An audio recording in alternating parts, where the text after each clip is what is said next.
very good evening to all our viewers. This is Primetime News on TV1. For the News First team, I'm Miyuki Poshia.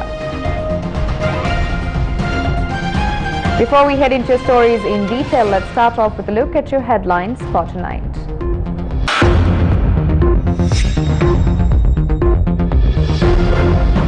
State Minister of Prisons resigns. Will the law be enacted on the incident which transpired within prisons? Ajit Niwad Kapral assumes duties as the governor of the central bank. විදේශ ණය ක්‍රමක්‍රමයෙන් අඩු කර ගැනීමට ඒත් එක්කම ණය නොවන මුදල් රටට ගලා එනට අපි වාතාවරණය සකස් කරන්නටත් අවශ්‍යයි. Chairman of the Paddy Marketing Board resigns in disgust. Frontline Socialist Party steps forward to uncover the masterminds of the data scam. ජාවාරම්කරුවන්ගේ කුමන්ත්‍රණයක් නැහැ. බලය අරගත්ත මේ ආණ්ඩුව ලැජ්ජ වෙන්න ඕනේ. Tensions flare in Rajavava, Ampara even today. බලන්න මේ වතුර අපට යන්නේ කොහමද?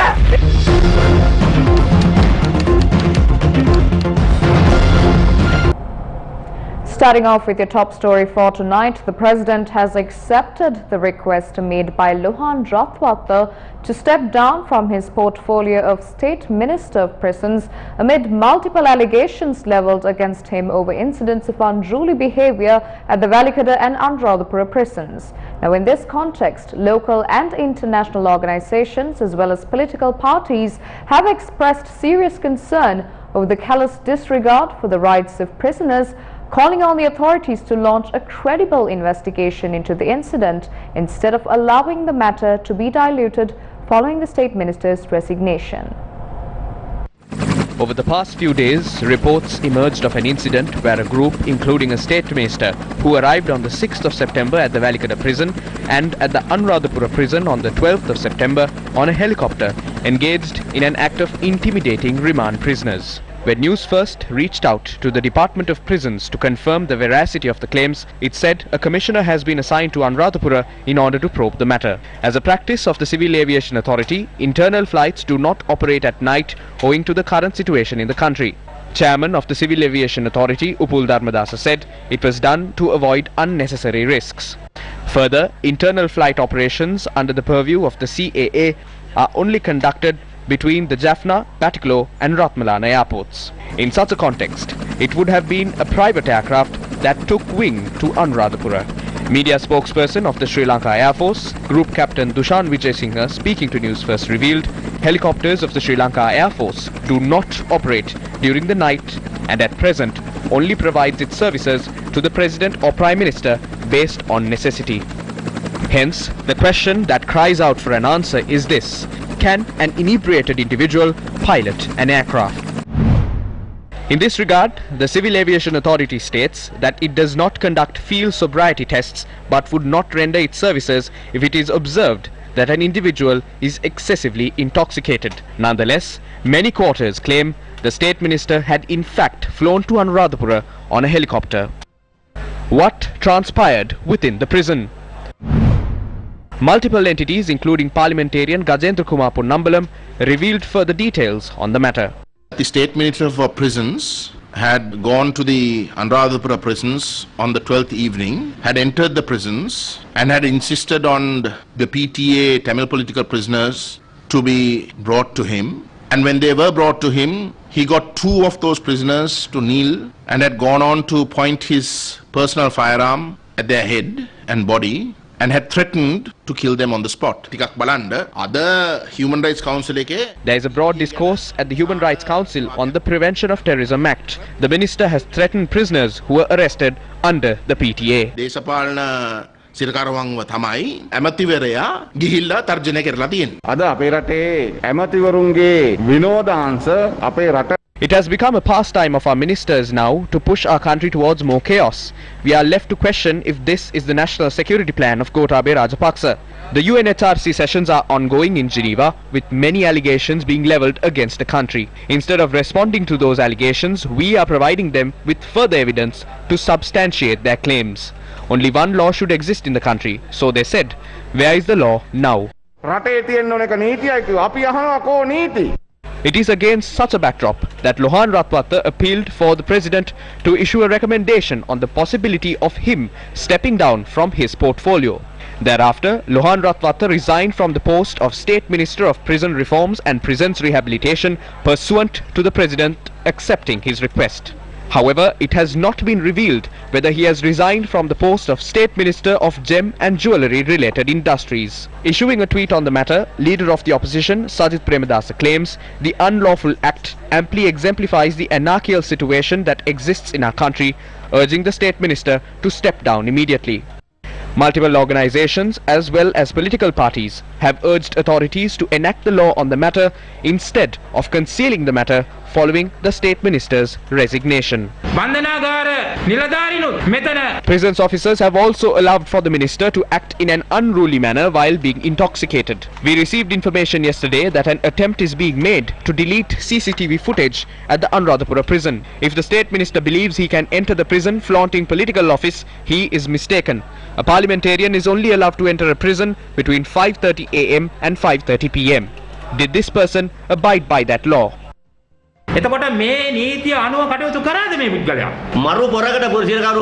The ideal person has been handed the task of managing prisoners.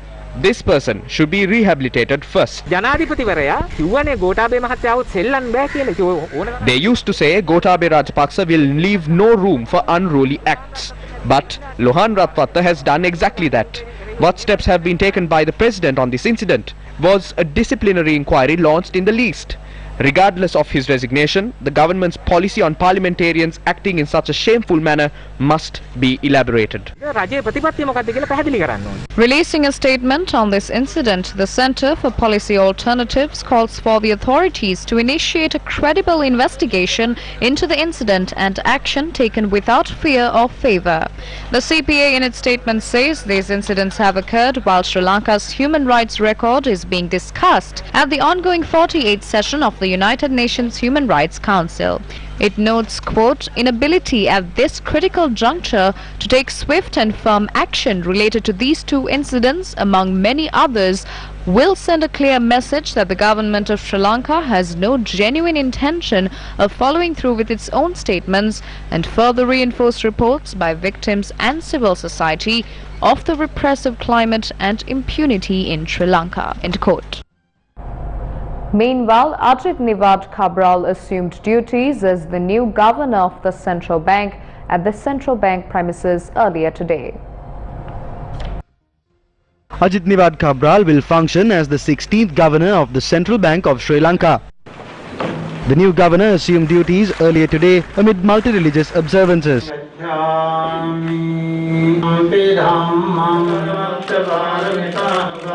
Ajit Nivad Cabral, who is a veteran chartered accountant, previously served as the central bank governor for 9 years.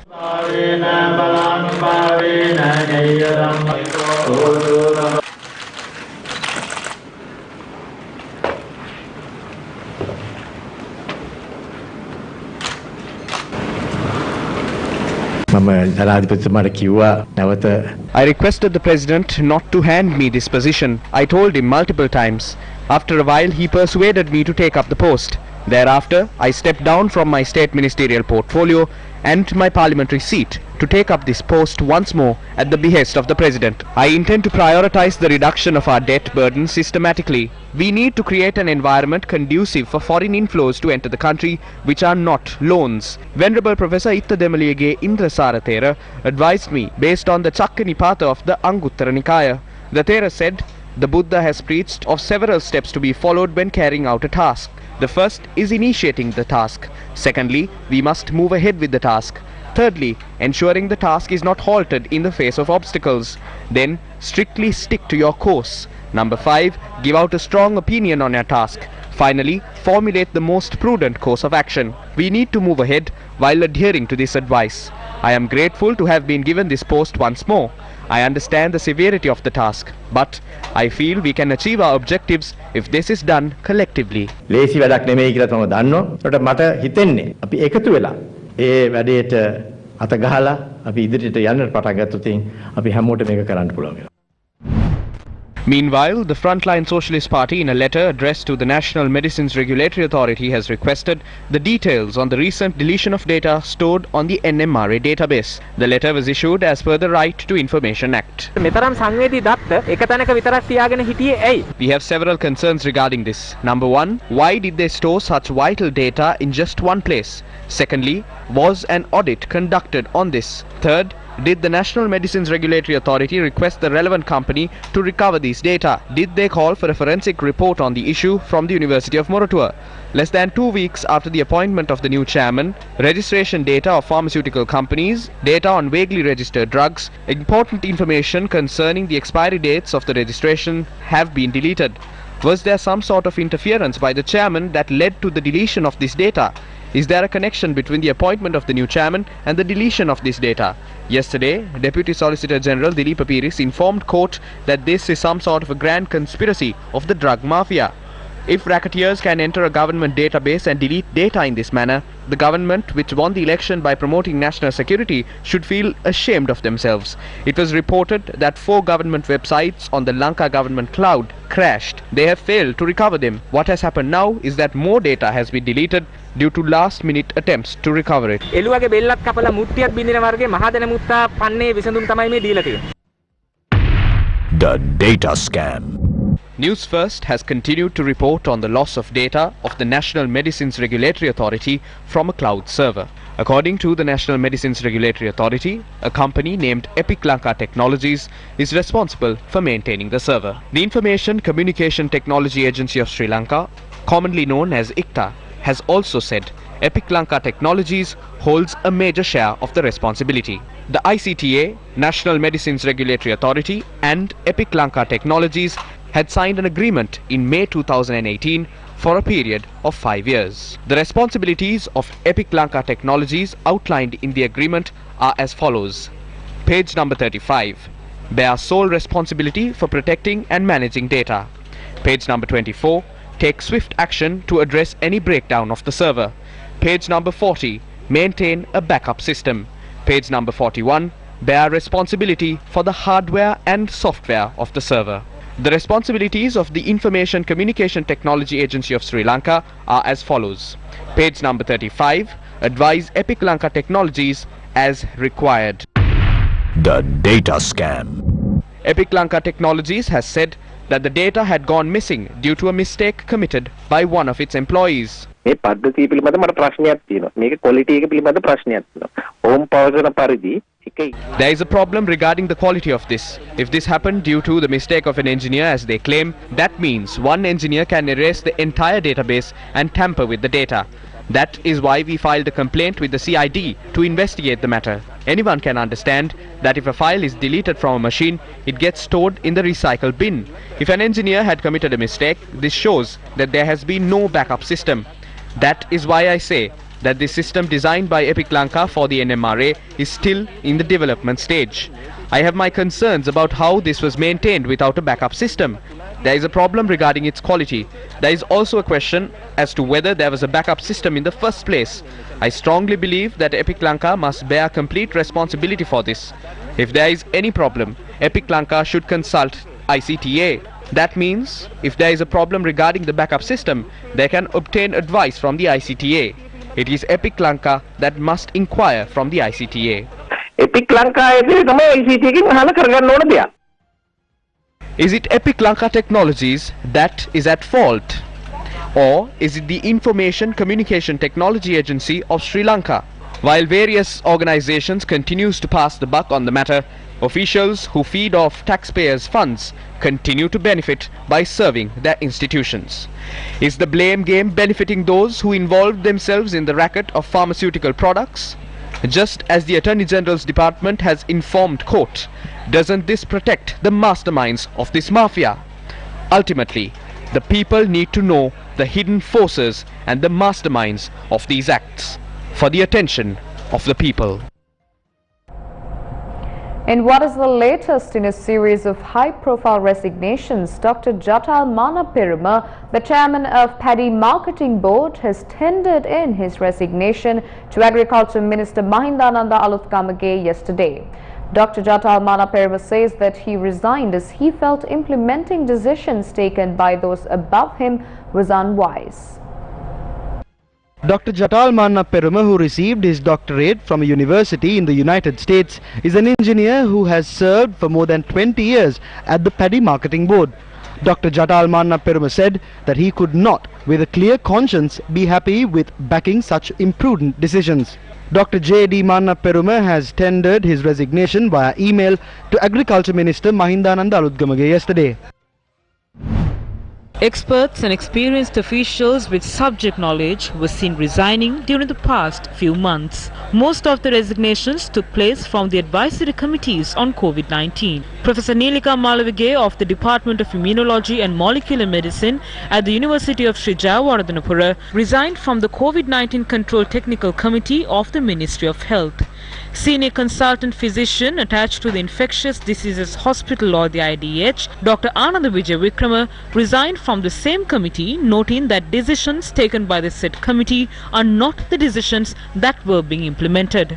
Professor Neelika Malavige and Dr. Ananda Vijay Vikrama were vital figures in curbing the spread of COVID-19 since the beginning. Thereafter, Dr. Ashoka Gunaratne stepped down from the Intercollegiate Technical Committee of the Director General of Health Services. Former Governor of the Central Bank, Professor W.D. Lakshman, who is reputed as a veteran in his field of expertise, also resigned as a result of disappointments. More recently, Ishini Wickramasinghe stepped down as the Director General of the National Zoological Gardens in what is widely believed to be a move in protest of the return of elephants at a protection zone to their former owners. Dr. Jatal Manaperuma is the latest addition to this list of resignations. Many high-profile officials have resigned from their positions.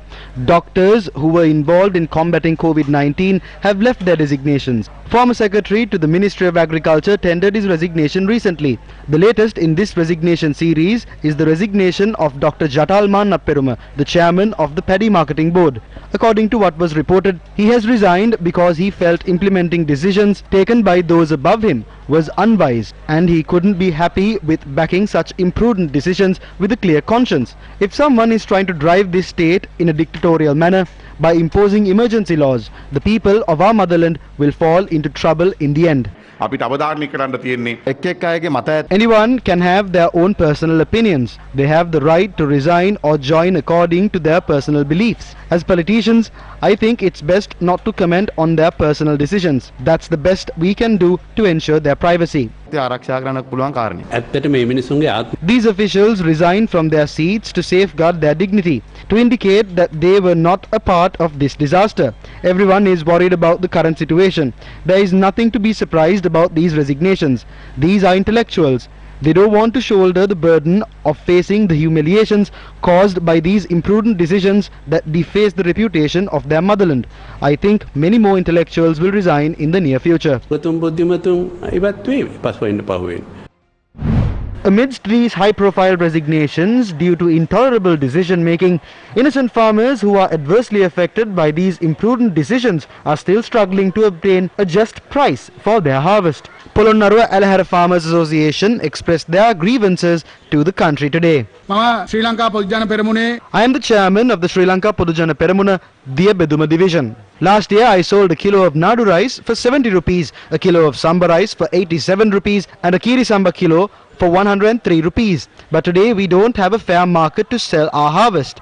We think the minimum price of a kilo of Nadu should be 65 rupees, a kilo of Samba should be 70 rupees and a kilo of Kiri Samba should be between 90 to 95 rupees. Selling these stocks of paddy is our only means of income.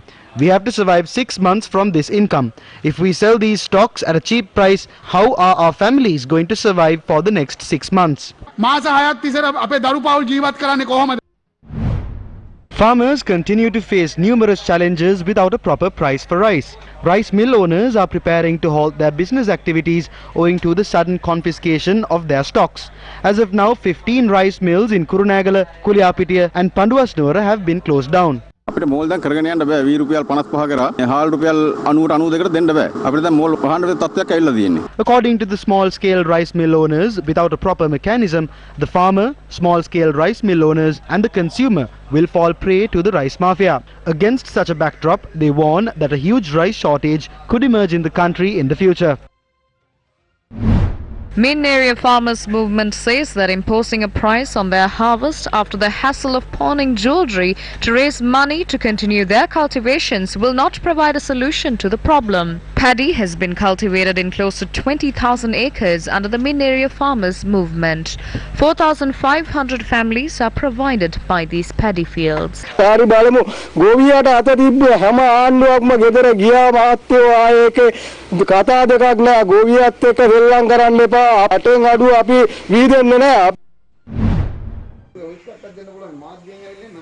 Farmers do not have fertilizer. Their harvests do not fetch the right price. Solutions for these issues are nowhere to be seen. Amidst these long stemming issues, do farmers need jogging tracks? Those who laid their hands on the Parakrama Samudra and the Kantale Vavar have now set their attention to the Nelum Vavar in Monragala, Madulla and Makkula. As of now, close to 100 acres of paddy fields are nourished by the water of the Nelum Vavar.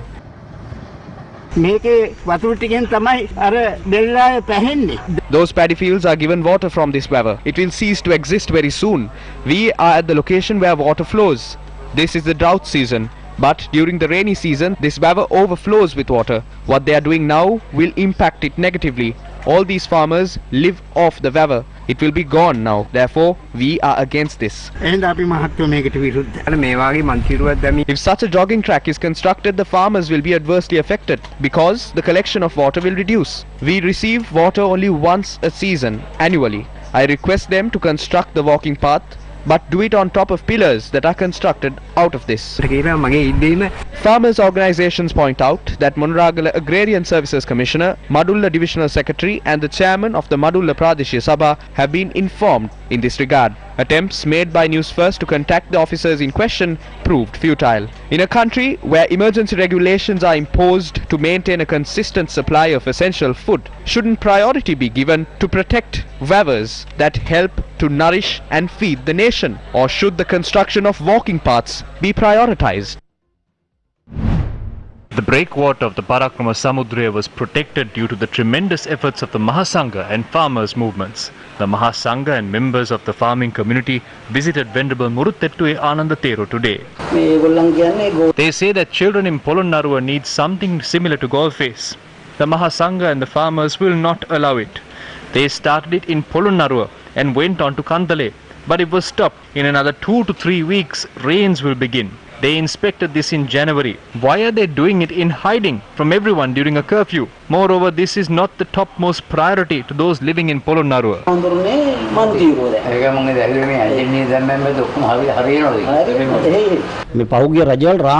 Previous governments have built many walking paths in Polonnaruwa, but farmers do not need to engage in exercises. Start a project to provide water from the Manampitiya river for cultivation and resolve the water issue. People have large barrels opposite their homes to collect water when the bowsers arrive. These are not necessities, but the requirements of a small portion. The engineer says that constructing the walking path near the vavar is not their end objective. We have seen the picture of their planned system. According to them, they are planning to install both services, seaplanes similar to Golface.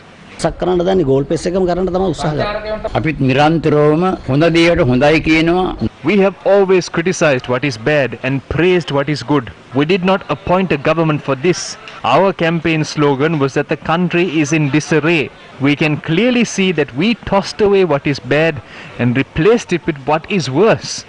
If an election is held, you will clearly see how the people feel.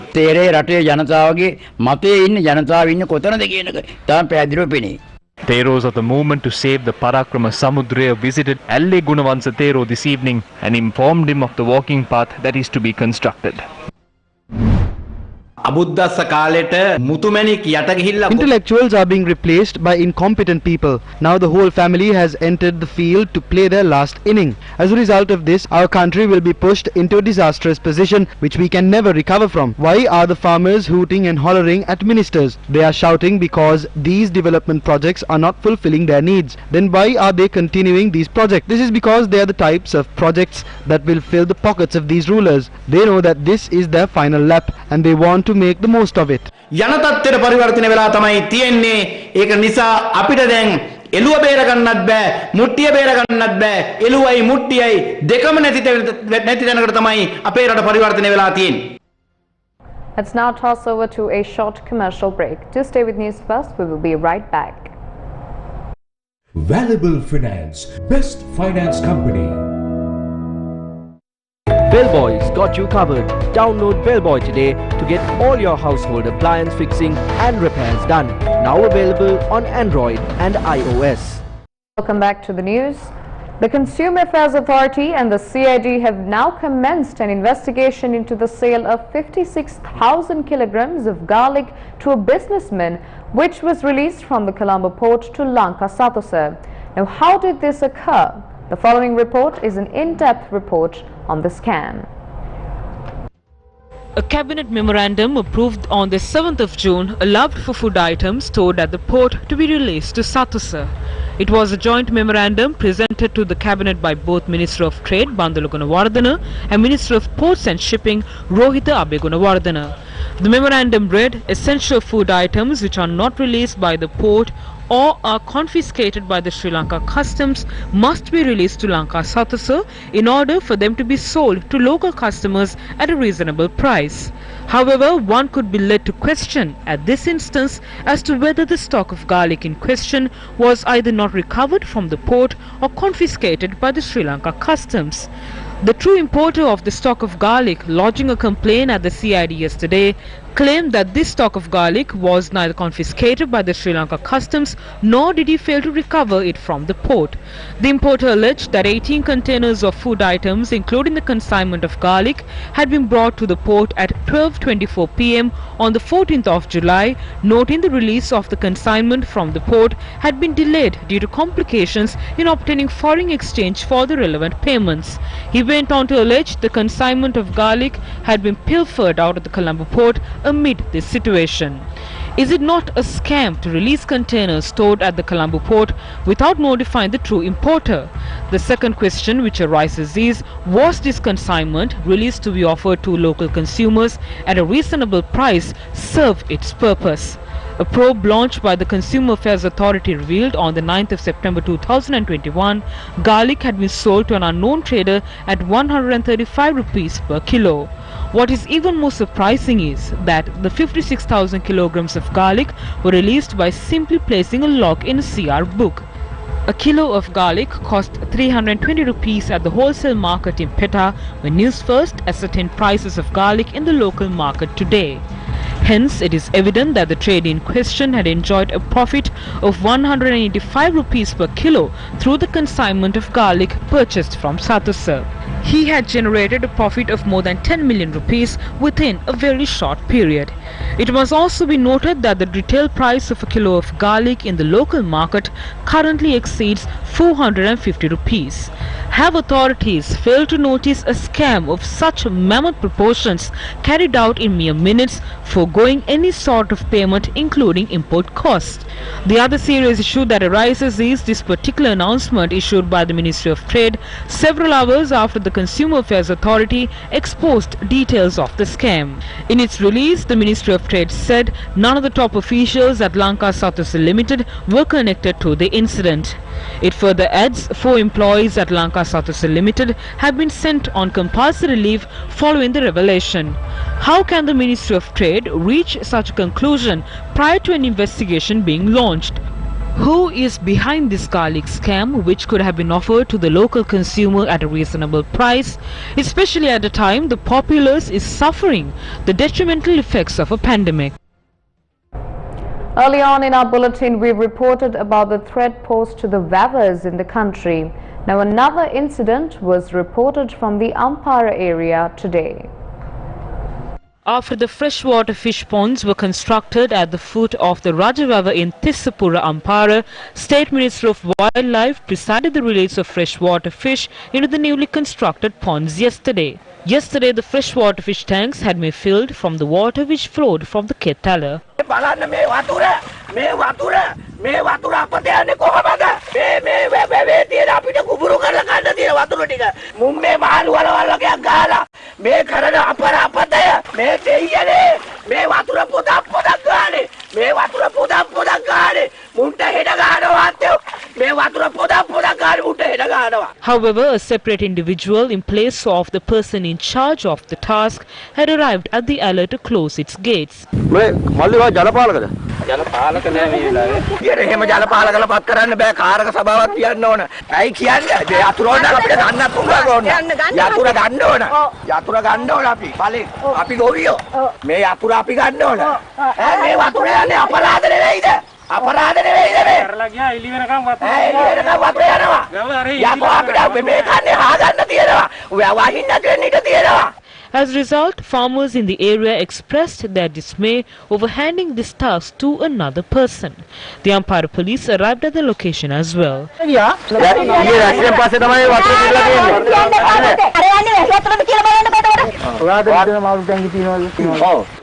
The police intervened to resolve the situation and all factions were advised.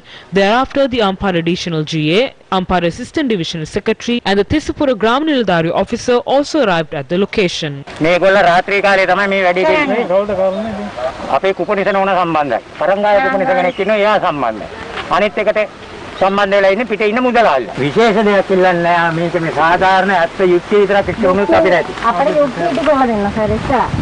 Farmers responded to the statements made by the State Minister.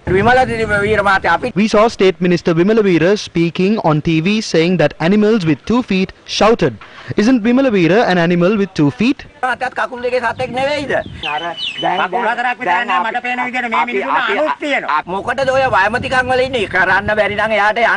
Why is he a State Minister? If he can't complete his duties, he must resign. If you can't speak for the problems of the farmers, please resign and give the position to a person with a good heart.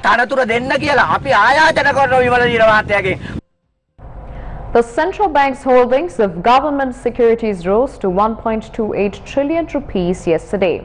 In simpler terms, since the beginning of this month, the government has printed more than 63 billion. And since the beginning of this year, more than 545 billion. Which brings us to the question, how will the government's excessive money printing policy affect the economy? Views in this regard were expressed during an online discussion yesterday. Who talk about money printing quote the modern monetary theory. This lady called Stephanie Kelton popularized this idea. She wrote an important book. You can see it. It's in my collection. She wrote the book with a very important qualification. She said, what I write in this book is relevant only for developed countries whose money is internationally traded, like Australia, America, and so on. But we are talking about this tiny Sri Lanka. I mean, our rupee is not used by any person in other countries, right? Therefore, eventually, when you inject money to the country, this is something they have ignored. Eventually, the balance of payment position is going to become worse because of the inflationary pressure and the impact on the exchange rate and other related variables. Maybe our people have not understood, or they want to deceive the listeners. Meanwhile, issuing a non-rating action commentary on Sri Lanka's banking sector, Fitch Ratings says heightened risks from the challenging operating environment stemming from the country's weak sovereign credit profile continues to pressure the ratings of large Sri Lankan banks. The release adds the ongoing COVID-19 pandemic also continues to pressure the ratings of Sri Lanka's large banks. It says, quote, large banks' financial performance since the pandemic's onset has been better than expected, supported by relief and forbearance, end quote. Fitch expects a recovery in real GDP in 2021 and 2022 relative to the contraction in 2020, but notes the forecast is subject to a high degree of uncertainty as it depends on the trajectory of the pandemic. The report goes on to note the sovereign is in the overarching constraint on the large banks' ratings due to the bank's high sovereign exposure and Sri Lanka-centric operations. Colombo District Judge Aruna Aluthke issued an injunction order on UNP leader Ranil Wickremesinghe and UNP General Secretary Palitharange Bandara today. Injunction order was issued preventing them from naming 21 local government members to replace members who were expelled from the United National Party. The petition noted that the local government members were expelled from the party as per the directive of Ranil Wickremesinghe for supporting the Samagi Janabalawegaya at previous elections. The petitioners noted that, however, they were not given an opportunity to appear for any disciplinary inquiry, therefore, expelling them from the party was an unjust movement. The district magistrate issued the order following submissions, and the order will be in effect until the 29th of this month. And with that, it's a wrap of primetime news on TV1. For the Newsfirst team, I've been Yuki Portia, along with our sign language interpreter Tharka Gabriel via Zoom. Take care and good night.